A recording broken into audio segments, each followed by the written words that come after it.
is sponsored by Ram Trucks, built to serve. Good morning, everyone, and welcome to First Things First. Jenna Wolf. Oh, I'm excited this morning. Jenna Wolf, Nick Wright, Brandon Marshall, Kevin Wilds. We finally have a weekend of football to discuss, and what a weekend it was. Let's get right into it. We are going to start with the most hyped season opener in years. I mean, how could it not be? That's what happens when you got a matchup of 40-year-old starting quarterbacks of the two leading passers in NFL history, and perhaps we all expect a little too much out of this game. That's what I always say about hype, you guys. Brady came out a little rusty, throwing 2 picks, including a costly pick 6. That Janoris Jenkins ran back. Brady would finish 23 of 36, 239 passing yards, 3 scores, 2 passing, 1 rushing, and those 2 picks. Wasn't much better for Breeze either. Just 160 yards passing and 2 scores. But Breeze got something that Brady didn't, and that was a win. Bucs are 0-1 out of the gate. Here is Tom Brady after an up-and-down debut. Yeah, it was just, it felt like a scrimmage out there. But, obviously it counts. And I think we're all disappointed it didn't go our way. But the only people that can do something about it are the guys in the room. And we got to look at each other in the eye and all work harder, put more urgency on the things we have to do, and, get back to work and do a better job. When you don't play your best and you play good teams, you obviously get beat. And we played far from our best. So 3 turnovers, they didn't have any. We had penalties, they didn't have many. We didn't have great field position, they had great field position. It's just all those things add up, and we got to do a much better job in every area. All right, Brandon, it might be a little early, but is it too early now to be worried about Tom Brady and the Bucs at this point? Absolutely. It's only week 1, Jenna.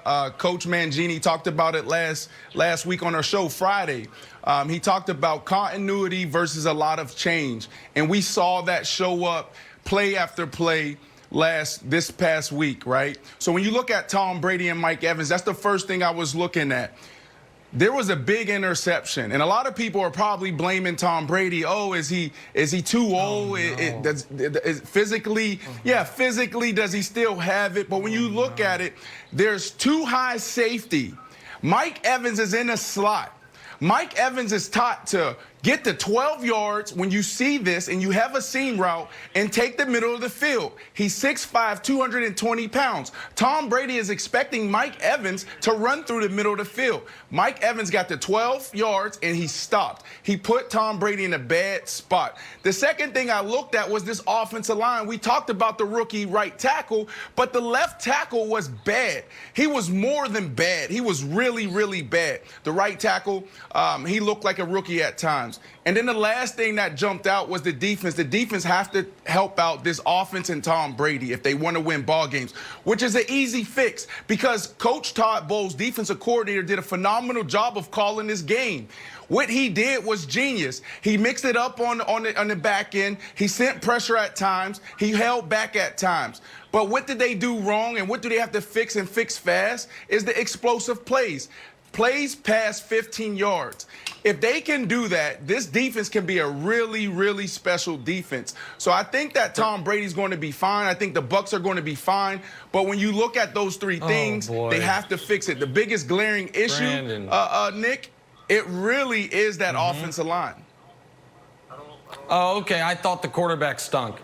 I mean, I can't believe it. Brandon, you have been so great. And I'm so glad this first month has gone as well as it has. You've been fantastic. I know we'll talk hoops later. You might have called the Nuggets-Clippers series. But it took, for those keeping score at home, it took officially 2 minutes and 12 seconds until all of a sudden we were to the point of the season where Tom Brady doesn't have enough help. Where the interceptions aren't on him. Of course they're not on him. They're always on the receiver. Whether it's N'Keal Harry, Mohamed Sanu, or Julian Edelman, or Mike Evans, Chris Godwin, and Tom Brady's odd new favorite target, Scotty Miller, who seemed to be very, very prominently involved yesterday. The pick 6 that went the other way, which, by the way, was Brady's 3rd straight game with a pick 6, all losses where the pick 6 were crushing to his team. I think that one was on him, but it's the same old story. That was on him. For some reason or another. whether it's in New England or Tampa, Brandon, when Brady plays terribly, it's the pieces around him as opposed to maybe, just maybe, the oldest quarterback ever is playing like it. Maybe there's a reason no other quarterback has ever started a full season at age 42 and now into 43. Nick, go. Nick, I got to stop you there. There was no offseason. There was no preseason.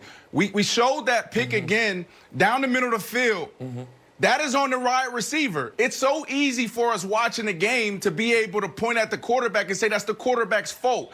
But as a wide receiver, we know if we're in a slot and we have a seam route and there's one safety in the middle of the field, that essentially turns into an inside go down the numbers, literally down the top of the numbers. When it's too high, two deep safeties, you're taught to take the middle of the field, get to 12 yards to be exact, and take the middle. As a wide receiver, and smart wide receivers like Mike Evans, you feel that pressure. You see Demario Davis taking it. So in his mind, he's thinking, well, you know what? This isn't a good look. But that's not his job to think that. His job is to go and take the middle of the field. Tom Brady is going through, in his head, he's thinking, well, this is a 6'5", 220-pound wide receiver. I can throw it up to this guy. It's his ball or nobody's ball. He hasn't had these weapons since Randy Moss. So he's excited to throw it to him and let him make a play. And Mike Evans put his quarterback in a bad spot. Okay, but let me ask you something, Brandon. As a guy who's Mike Evans' size, Mike Evans' skill set, let's just say, Mike, I agree with you. I'll concede the point on that interception that Mike Evans made a mistake. As a guy who I'm sure in the course of your career, you've made a mistake where you run the wrong route or you do something wrong and it ends up being an interception. You want the quarterback to still have faith and go back to you. A concerning part of yesterday, and I go back to the Tom Brady-Howard Stern interview. I think it was the Stern interview where he said they knew in New England that if I don't trust a guy, I'm not going to throw to him anymore. So McDaniels can keep him out there, that's fine, but I won't throw to him. Mike Evans makes that mistake early, and he might as well have been inactive as we thought he might be the rest of the game. All of a sudden, it's O.J. Howard, Scotty Miller, and his 13 career catches going into this game were prominently featured. Chris Godwin had some good plays. If you're Mike Evans, in this situation are you a little frustrated that the quarterback, you make one mistake and the quarterback won't look your way the rest of the game when you're an all-pro receiver? No, I mean, I've been in this position before. The question really is, should Mike Evans should have played? Right? Because you're already going in with so much change. There's no chemistry. There's no offseason. We haven't gotten those full speed reps. So Mike Evans coming in was dealing with a hamstring. He was a game time decision. This is what the game was supposed to look like. It is week 1. This is a new team. He's going into a new situation. He's bringing his offense from New England to Tampa. And that was a big question mark as well. It was like, well, how is this going to work? Is it going to be Bruce Arians' offense? Is it going to be Tom Brady and New England's offense? It's Tom Brady's offense. Everything that Tom Brady did well for the past 20 years, they did it here. So when you look at Mike Evans had 10 or so targets. He's not upset. He knows the situation. This is week 1. You saw it after the play when Tom threw the interception. What did they do? Tom yelled, he screamed, he cursed. He went to Mike. They talked it out. Everything will be fine. It is week 1. Everyone needs to relax. Relax. Listen, I know it's week 1. And I know week 1 are overreaction times. But if week 1 is a continuation of what we've seen from certain players from last season, then it's not an overreaction. Tom Brady threw a bad pick 6 in a must-win Week 17 game that they ended up losing by a score to the Dolphins. Tom Brady threw a pick 6 to end the wild card playoff game against the Titans. Tom Brady, after the Mike Evans caused interception, evidently, he then throws a pick 6 that blew this game wide open. I agree with you about Todd Bowles. I thought the Bucs defense presents some really interesting problems and made Breeze look a little old himself. We know how good Evans and Godwin are.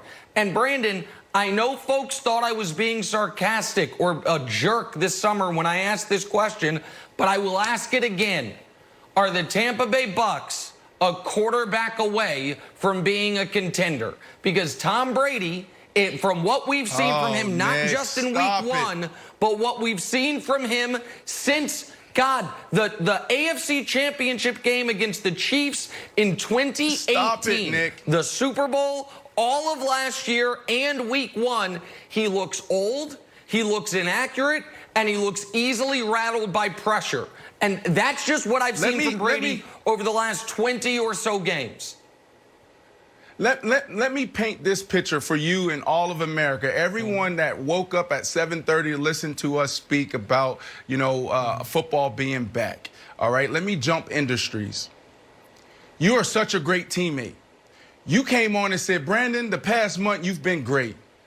Oh, Brandon, who would have thought that the chemistry would have been so amazing between Jenna and Nick and Brandon? The reality is it hasn't been great. The reality is my internet cut out. With 10 minutes to go before showtime, I had to go to the studio.